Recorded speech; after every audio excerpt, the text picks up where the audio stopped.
J'inviterai maintenant à venir prendre la parole le président du Parti libéral du Québec, M. Gilbert Grimard.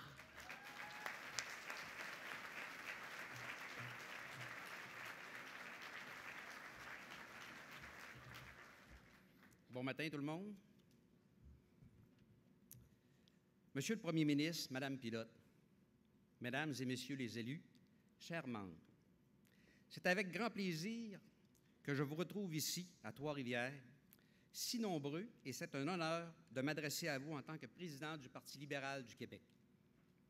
Chaque conseil général s'inscrit comme une belle occasion de nous rassembler et de débattre des idées articulées autour des thèmes incontournables pour l'avenir de notre société. C'est un moment unique de faire des propositions qui seront au bénéfice de toutes les Québécoises et de tous les Québécois, ainsi que des générations qui nous suivront.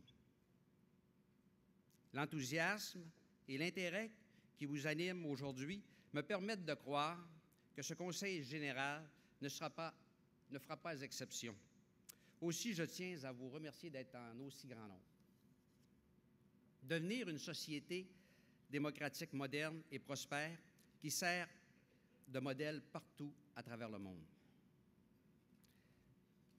Et tous ces projets qui portent la signature libérale ont été élaborés en corrélation avec ces valeurs qui nous sont si chères et qui nous inspirent dans nos actions quotidiennes. Pensons notamment aux libertés individuelles, au développement économique, à la justice sociale, au respect de la société civile et à l'équité intergénérationnelle.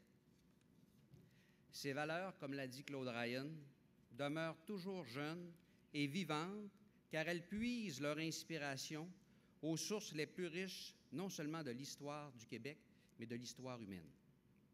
Le Parti libéral du Québec appartient à ses membres.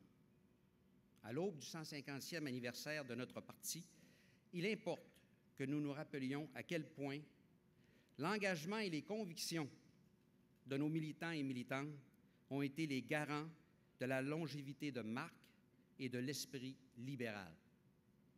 Vous tous qui êtes ici, vous êtes à la fois cette base solide qui fait la force du PLQ et vous êtes également son cœur. Tous ensemble, nous avons écrit et continuons à écrire l'histoire de notre parti. Et notre jeunesse, qui s'exprime à travers la voix de la Commission jeunesse, est vivante, créative et visionnaire. Nous avons devant nous une relève talentueuse et déterminée, et nous en sommes très, très fiers. Depuis septembre 2012, nous avons multiplié les actions afin de vous mobiliser. Notre parti a besoin de vous. Et vous avez toujours répondu avec énergie et détermination. Votre participation et votre enthousiasme nous ont permis de choisir un nouveau chef. Au terme de la course au leadership, nous avons vu à quel point la flamme du parti était brillante et à quel point nous étions unis à une même cause et ainsi capables, tous ensemble, d'engendrer de nouvelles idées. Au printemps dernier, c'est avec notre nouveau chef, Philippe Couillard, ainsi que son équipe, que nous nous sommes retroussés les manches et avons mis la main à la pâte.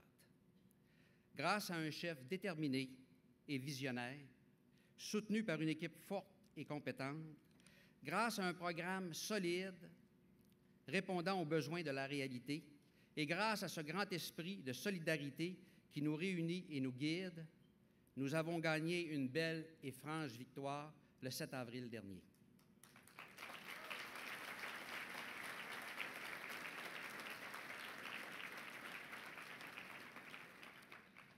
Nous avons fait, une fois de plus, la preuve que la force de notre parti provient de son cœur.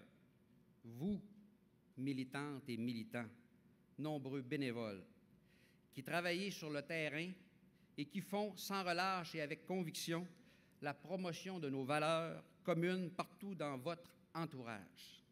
Vous êtes le véhicule de projets porteurs pour l'avenir du Québec.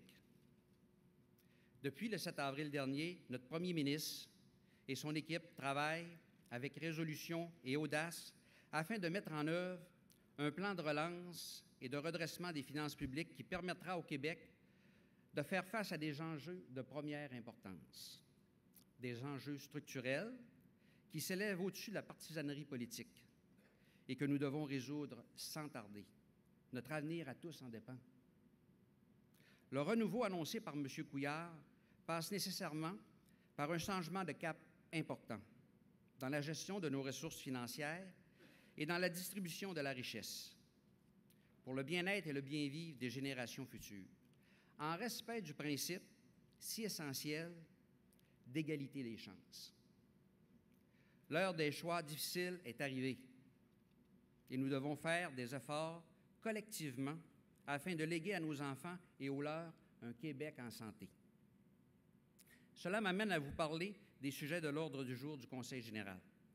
Nous aurons d'abord le privilège d'accueillir le trio économique de la dernière campagne électorale, soit le ministre des Finances, M. Carlos Litao, le président du Conseil du Trésor, M. Martin Coiteux, et le ministre de l'Économie, de l'Innovation et des Exportations, M. Jacques Daoust, qui nous expliqueront leur stratégie en matière de relance et de redressement des finances publiques.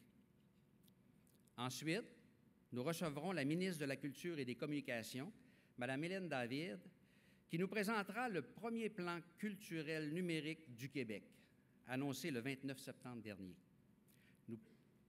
Cela nous permettra d'amorcer résolument un virage numérique et dotera le milieu culturel québécois d'outils l'aidant à demeurer concurrentiel sur les marchés mondiaux. Cette présentation mettra la table pour les résolutions à caractère politique et régional dont vous débattrez cet après-midi.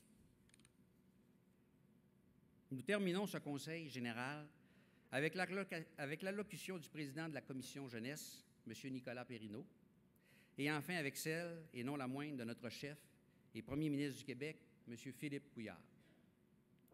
Comme je le disais plus tôt, le Parti libéral du Québec appartient à ses membres. En ce sens, je crois qu'il est important que je vous présente l'équipe merveilleuse qui travaille au sein du comité exécutif et que j'invite à me rejoindre successivement sur scène. Nos présidents régionaux, M. Denis Vallée, du Centre du Québec et des Bois-Francs, Mme Doris Demers, de Montréal-Centre, M. Émilien Nadeau, du Bas-Saint-Laurent et de la Côte-Nord, Mme France Pagé, de Laurentides, Mme Françoise Ocplante, de la Mauricie, M. Frédéric Sylvestre, de la Montérégie-Est, M. Jean-Guy Légaré, de Québec,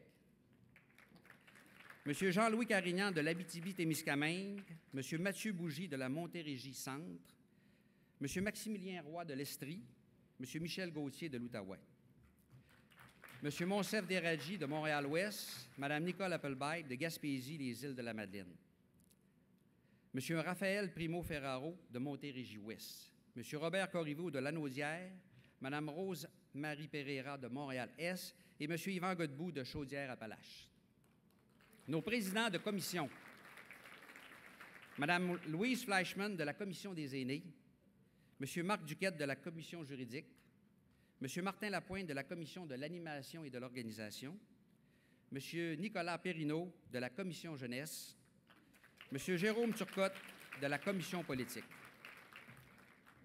Nos représentants, M. Maximiliano Militello, représentant des communautés culturelles, M. Lambert Lorrain, représentant jeune homme, Mme Laurie Bouchard, représentant jeune femme, et nos représentants de la députation, Mme Nicole Ménard, Robert Dutil et Marc Tanguay.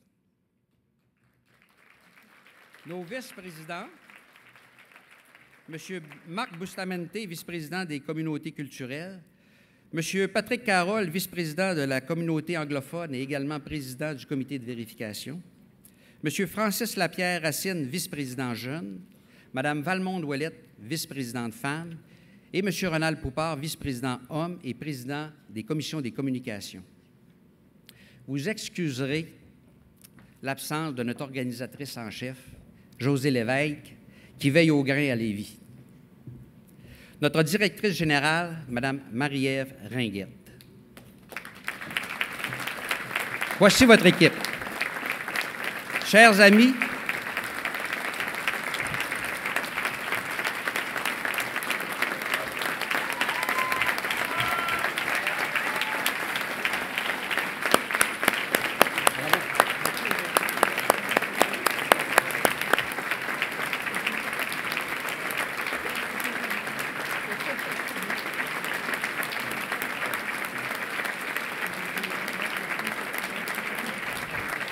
merci. Je vous dis merci de leur part, puis c'est à nous autres à vous applaudir, parce qu'on le fait pour vous autres, puis on le fait pour l'avenir du Québec.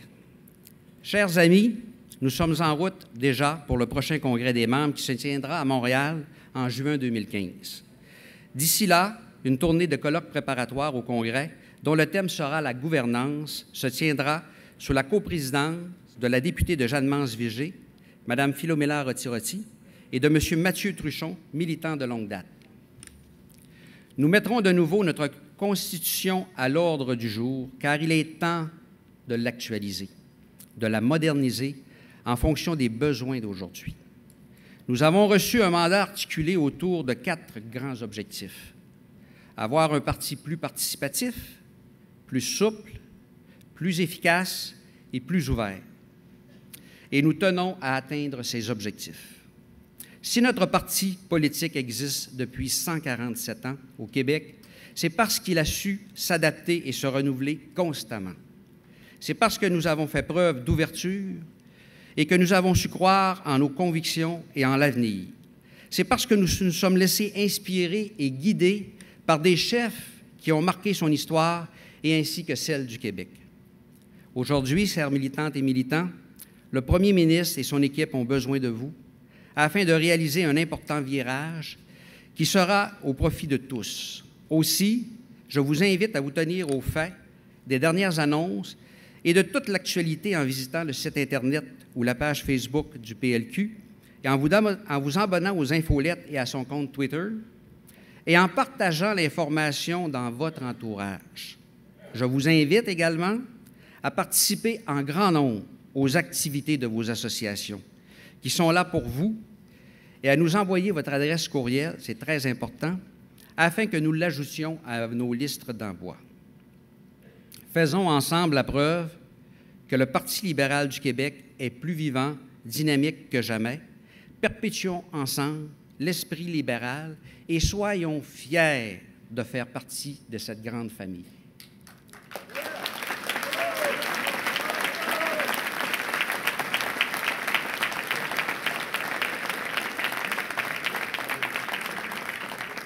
Maintenant, je laisse la parole à un acteur très important qui fait partie intégrante de cette belle et grande équipe qui compose le comité exécutif.